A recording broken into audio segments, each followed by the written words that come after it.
ជំរាបសួរបងប្អូនទាំងអស់គ្នាថ្ងៃនេះគឺជាថ្ងៃទី1ខែ7ឆ្នាំ2026សម្រាប់តម្លៃហាងឆេងមាសនិងប្រាក់អន្តរជាតិដែលខ្ញុំចូលទៅមើលព្រឹកនេះតម្លៃមាសបានធ្លាក់ចុះតិចតួចមានការធ្លាក់ចុះតិចតួចរីឯតម្លៃហាងឆេងប្រាក់បានងើបឡើងវិញបន្តិចបើយើងប្រៀបធៀបទៅនឹងតម្លៃហាងឆេងមាសនិងប្រាក់កាលពីព្រឹកម្សិលមិញសម្រាប់តម្លៃហាងឆេងមាសនៅព្រឹកថ្ងៃទី1ខែ7ឆ្នាំ2026នេះមានដូចតទៅ1អោនតម្លៃ$4015 1ជីតម្លៃ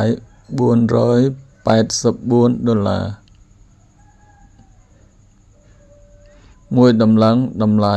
$4841 និង1គីឡូតម្លៃ$129,081 ចំណែកឯតម្លៃហាងឆេងប្រាក់នៅព្រឹកថ្ងៃទី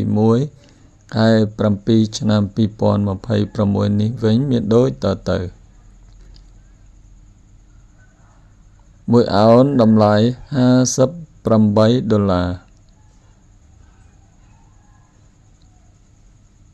1ជីតម្លៃ$7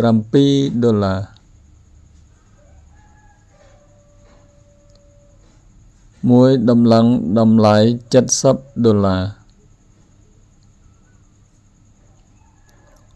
និង1គីឡូតម្លៃ$1887